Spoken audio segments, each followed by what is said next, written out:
Goiânia, Goiás, Brasil. O cenário de um dos maiores acidentes radioativos do mundo, o Césio 137. 3 décadas depois, o que ficou da tragédia? Como estão as vítimas? De que forma o país avançou em relação às questões nucleares? Quais pesquisas essa triste passagem da nossa história desencadeou? É o que você confere a partir de agora no Viver Ciência Especial 30 anos do Césio 137.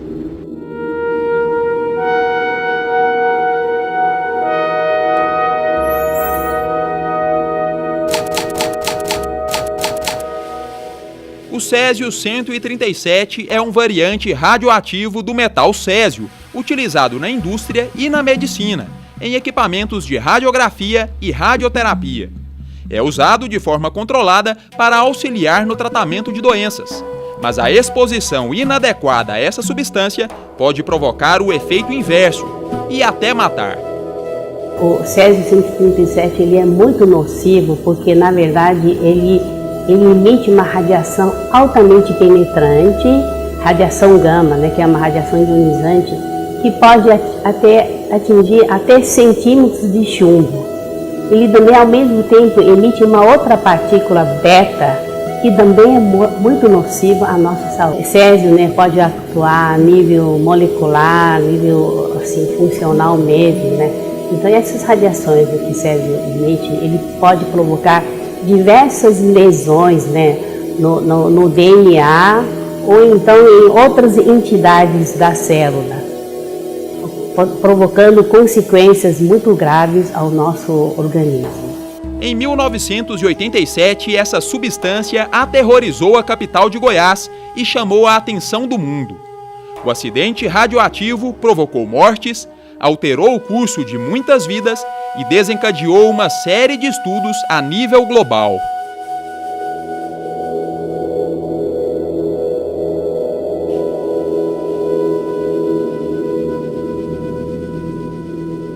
Bom, nós estamos aqui na rua 57, número 60, no centro de Goiânia, nesse lote todo concretado.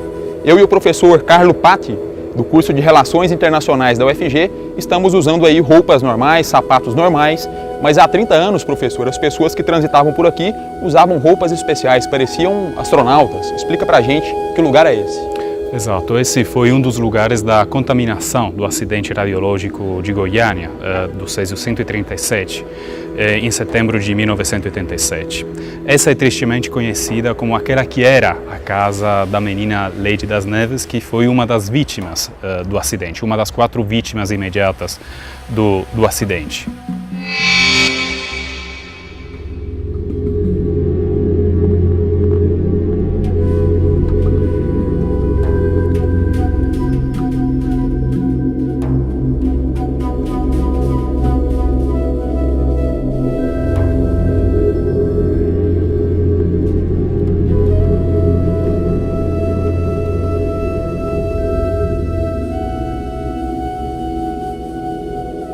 O acidente foi, em realidade, fruto do descuido, daquele que era o antigo Instituto Radiológico de Goiânia, lá onde agora surge o Centro de Convenções, um anexo da Santa Casa. E lá uns catadores de lixo roubaram um aparelho radiológico, utilizado para o tratamento do câncer. Eles conseguiram roubar esse aparelho, um aparelho pesado, de mais de 300 quilos, e entregá-lo para um ferrovelho, que conseguiu abrir esse aparelho e abrir uma bomba, uma cápsula, que continha um material radioativo, o Césio 137, que era uma quantidade mínima de 93 gramas, mas que podia ter consequências enormes. A partir desse descuido, que podia ser evitado, se chegou a um resultado trágico, chegando a um acidente que é classificado no nível 5 da escala de acidentes radiológicos, acidentes nucleares. Para fazer o exemplo, o acidente de Chernobyl, que foi um ano antes do acidente de Goiânia, é classificado como acidente de escala 7, enquanto o acidente de Goiânia é de escala 5. Então teve uma relevância enorme tanto para o Brasil, né, a energia nuclear que começou a ser vista sempre mais de mau olho, e foi um acidente de relevância internacional enorme. O acidente de Goiânia ainda hoje é considerado um caso de estudo para a Agência Internacional de Energia Atômica.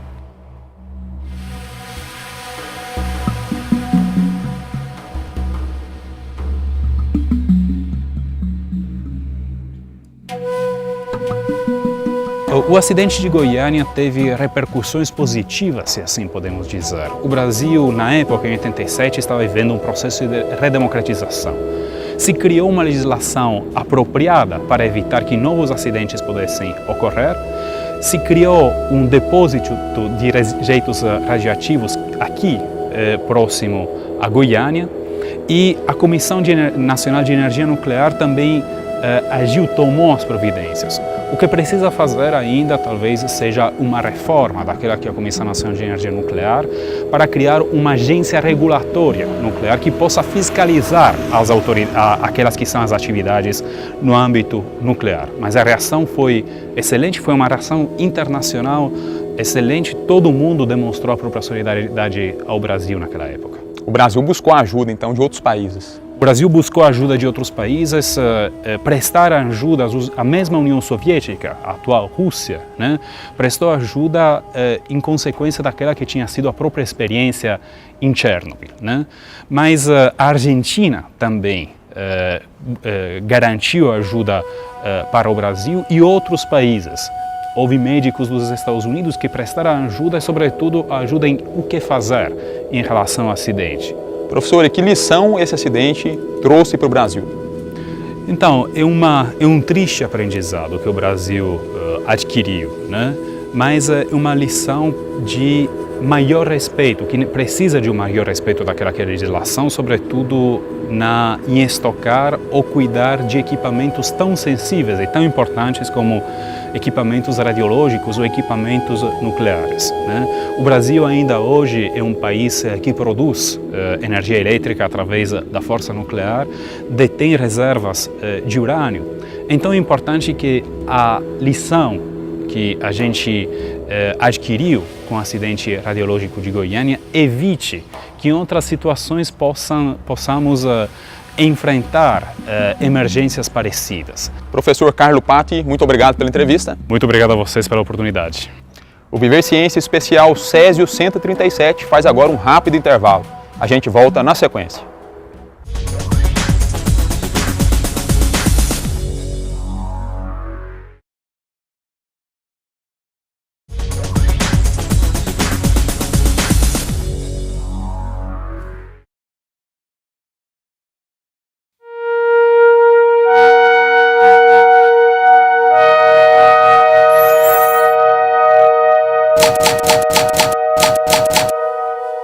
Uma vez identificado o acidente radioativo, as primeiras providências tomadas pelas autoridades da época foram descontaminar e tratar as pessoas afetadas. Dr. Delson fez parte da equipe médica que atuou no atendimento às vítimas. Bom, a conversa agora é com o Dr. Delson José da Silva, neurologista. Ele que, à época do acidente, era um jovem residente de 27 anos de idade, não é isso, doutor? Exatamente. Quando ocorreu o acidente, eu era o R3, que a gente fala, o último ano da residência do Hospital do INAMPS, o antigo Hospital do INAMPS, que hoje é o Hospital Geral de Goiânia, o HGG. Naquela época, realmente foi uma surpresa para todo mundo, já que era um fato inusitado, desconhecido, não só pela população, mas pela própria classe médica. Eu, como neurologista, o meu chefe na época, o Dr. José Alberto Alvarenga, me encarregou como neurologista, como residente da neurologia, para acompanhar dentro das enfermarias que estavam isoladas aqueles pacientes que foram contaminados, né, estavam ali internados no Hospital HGG. Qual que era a situação, de um modo geral, desses pacientes, doutor? A situação geral, primeiro delas, a situação emocional era muito grave, porque eles não sabiam do acontecido, né, naqueles dias que antecederam o acidente, e quando souberam da dimensão daquilo que eles estavam diante deles, que era uma contaminação radioativa, eles assustaram e, ao mesmo tempo, como era um povo muito simples, eles não entendiam exatamente a dimensão daquilo, apesar de, para eles, aquilo ser uma coisa assustadora. do ponto de vista clínico, os pacientes também estavam tendo alterações, né? Eu, como neurologista, por exemplo, era comum a queixa de dor de cabeça, que é a cefaleia, tonturas, vertigens, mal-estar geral, fadiga física principalmente, que eles tinham.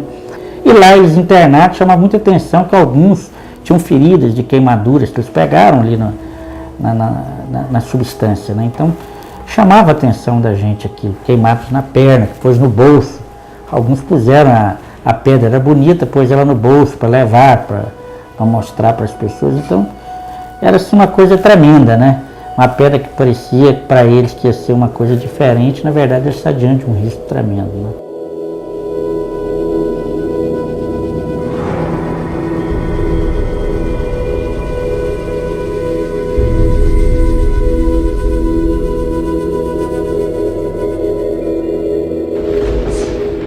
E essa dificuldade em como tratá-los, né? Porque na verdade depois de contaminado, o que você tem? Você tem o tempo e a excreção através das secreções habituais, né? Que a urina, pelas fezes, pelo suor, enfim.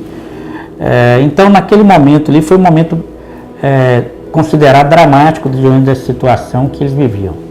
Doutor, você teve algum tipo de receio em tratar esses pacientes? Olha, eu talvez por ser muito jovem e por sede de conhecer uma coisa diferente, e assim, pela minha própria natureza, eu me sinto bem fazendo as coisas. A profissão de médico, querendo ou não, é uma profissão de risco. Mas, a princípio eu pensei que poderia ser difícil, mas depois eu me acostumei. Todos os dias eu passava visitas, as visitas, lógico, totalmente monitoradas. Você entrava, era medida a sua radioatividade, você punha a roupa apropriada. Depois de estar lá dentro, você examinava, conversava com os pacientes, saía novamente, era medida a sua radioatividade. Então a gente sentia uma certa segurança. Eu me senti seguro em tratá-los naquele momento, eu não tive problema não. E doutor, qual que era esse tratamento? Não, o tratamento primeiro que era a vigilância, né? Ele estava num local separado, né, da outra comunidade, para não contaminar outras pessoas, que era o tratamento dado pelos órgãos de vigilância. Na época vieram do Rio de Janeiro pessoas especialistas, médicos que já tinham lidado com alguma situação dessa, que eu lembro que era do CNEM, né, que era um órgão que fazia essa vigilância. Segundo, era as intercorrências, porque o que acontece? O indivíduo daquele ele é muito susceptível à infecção, porque baixa a sua defesa. A substância radioativa baixa a defesa e tem grande chance de ter infecções, né? Desde pneumonia até infecções mais graves, como do próprio sistema nervoso central. Então era uma vigilância mesmo. E no sentido de hidratá-los, alimentá-los, que tudo isso é comprometido, há um comprometimento nutricional, de hidratação, para facilitar a excreção o máximo possível daquele produto radioativo, que já não era total, o máximo que pudesse, né? Doutor, e dentre os pacientes aí, crianças, homens? Lá no hospital tinha mais adulto e crianças maiores, não tinha crianças pequenas. Eu não tive oportunidade, por exemplo, com aquelas que foram para o Rio de Janeiro, que elas foram muito rápidas. Eu tive depois um período de transição, quando acabou, fez-se a Fundação Leide das Neves, eu participei de algumas reuniões lá. Depois eu não participei mais, mas tive oportunidade, através da Fundação Leide das Neves, eles mandaram até o meu consultório para eu ver alguns pacientes. Doutor Delson, e de que forma esse acidente, essa tragédia com o Césio te marcou? O que ficou dessa história para você, para sua vida, para sua carreira? Para minha carreira, a primeira coisa foi a solidariedade. Apesar de todos os problemas que eu disse, de medo das pessoas, do risco, às vezes o preconceito com essas pessoas, uma das coisas que me marcou é a capacidade do ser humano de ter solidariedade naquele momento. Por outro lado, várias pessoas envolveram de forma voluntária naquele momento ali, vários, tanto profissionalmente, como mesmo pelo espírito de amor fraterno às pessoas. Isso me marcou muito. Eu acho que os grandes acidentes, eles têm que tirar para nós os acidentes ou provocados por substâncias ou da natureza, para que o homem ele tenha mais solidariedade, mais um amor fraterno, que haja na comunidade mais justa, mais social. Eu acho que isso aí acho que marcou no sentido de ter uma visão mais solidária das coisas. Tá ok, então, nós conversamos com o neurologista Dr. Delson José da Silva. Muito obrigado pela entrevista, doutor. Muito obrigado, Divino, pela oportunidade que eu tive de falar sobre um assunto tão significativo e que espero que as pessoas não esqueçam de que devemos estar sempre atentos a várias coisas que podem acontecer no meio da nossa comunidade, né, e sermos solidários, como eu disse. Com certeza. Obrigado, viu, Divino? Obrigado, doutor. O Viver Ciência faz agora um rápido intervalo. A gente volta já já.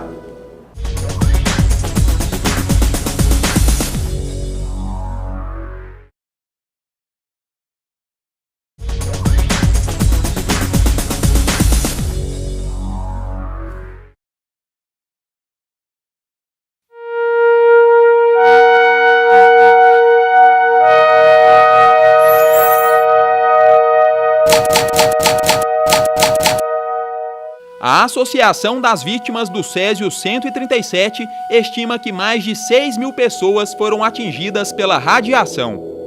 4 morreram de forma imediata, dentre elas a menina Leide das Neves, um símbolo da tragédia.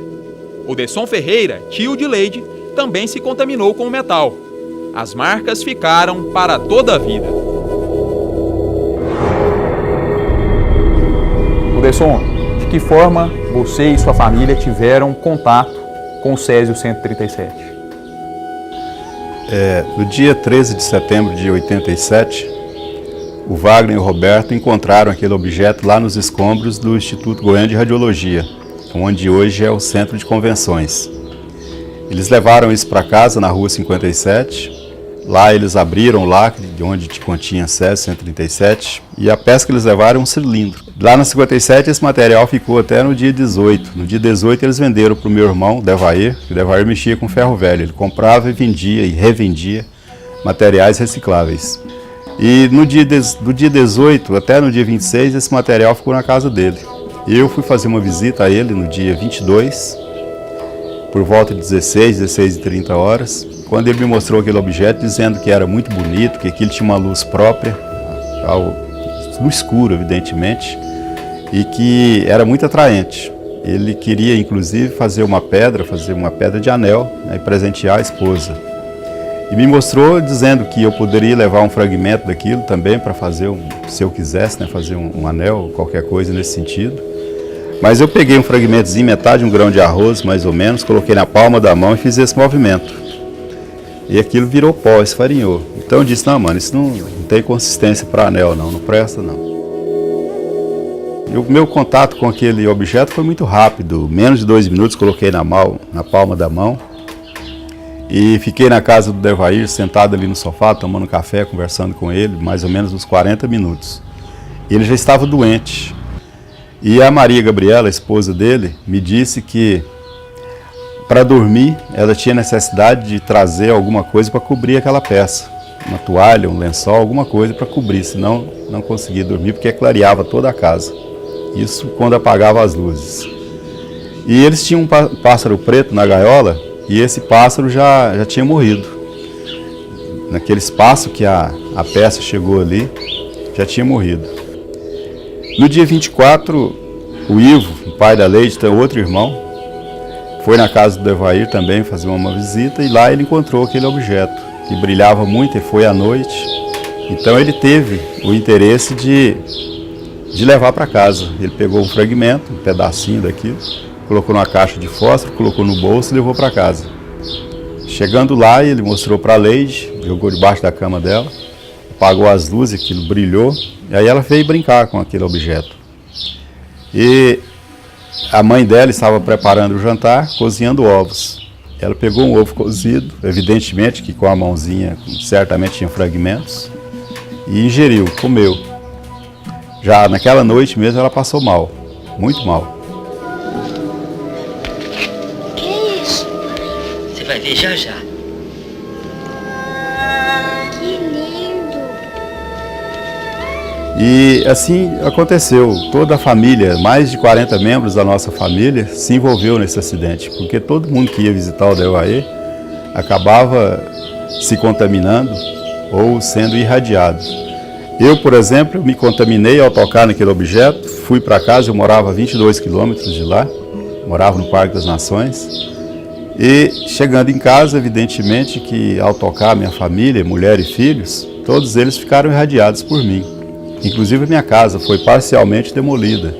Algumas partes da casa, como banheiro, quarto, onde eu ficava mais tempo, precisou ser demolido. Os meus animais de estimação, cachorro, galinha, tudo que eu tinha, viraram rejeito radioativo também. Anderson, você falou que o seu contato com o Césio foi muito rápido, né? Mas as consequências ficaram para toda a vida. Quais consequências foram essas? Olha, o primeiro foi isso aqui, né? Essas lesões que eu tenho na palma da mão, isso aqui é um enxerto, é pele e banha da barriga. Foram 30 dias com a mão engessada aqui na barriga para fazer esse implante. Isso foi feito lá na Unicamp. A amputação desse dedo aqui, esse outro que é atrofiado. Isso aqui é o que está visível. Agora, evidentemente que internamente, certamente, a gente tem alguma coisa, porque a saúde nunca mais foi a mesma. Houve época de a gente ter 5, 6 doenças distintas. Como em 2008, por exemplo, eu tive 8 doenças distintas. E isso tudo ao mesmo tempo. E o psicológico? Esse foi o mais afetado. Esse foi o mais afetado, até porque a gente foi muito discriminado. A gente foi... o preconceito tomou conta das pessoas e a gente passou por problemas difíceis. Os nossos filhos, por exemplo, tiveram que mudar de escola algumas vezes, porque os coleguinhas, né, ou até professores tinham medo de chegar perto das nossas crianças, e isso nos afetou muito. Quando a gente mudou para essa casa, que correu um abaixo-assinado da Redondeza, aqui na vizinhança, que era para proibir a vinda da gente para cá, eu montei frutaria naquela sala ali. Ela não rendeu porque as pessoas passavam na minha porta e iam comprar no outro lugar. Montei um bar depois, da mesma forma também, as pessoas não compravam e iam para outro lugar. Anderson, você acredita que existe um culpado por essa tragédia? Sim, não, mas tem vários culpados. Os donos da clínica radiológica são culpados. A vigilância sanitária estadual e a municipal, ou seja, as duas vigilâncias sanitárias são culpadas. A Comissão Nacional de Energia Nuclear é culpada. E o próprio órgão detentor daquele prédio, dono do prédio, no caso era o IPASGO, também é culpado, porque eles sabiam que lá tinha um objeto que de repente ele poderia causar algum mal. Se não vigiado da maneira que deveria, então todos eles devem pagar por isso, sim, porque são culpados. No próximo episódio, você vai conhecer o local onde estão acondicionados os rejeitos do Césio 137 e vai entender que tipo de assistência recebem os radioacidentados. Por que Dever levou aquilo para dentro? Ele apaixonou realmente por aquela peça, por aquele brilho, ele achava aquilo muito atraente. Então todos os dias ele levava cedo para o depósito, porque ele morava no fundo do depósito. Levava cedo para o depósito, local de trabalho, à noite ele trazia de volta para dentro de casa. E inclusive ele disse que se apaixonou pelo brilho da morte, ele achava aquilo lá muito interessante.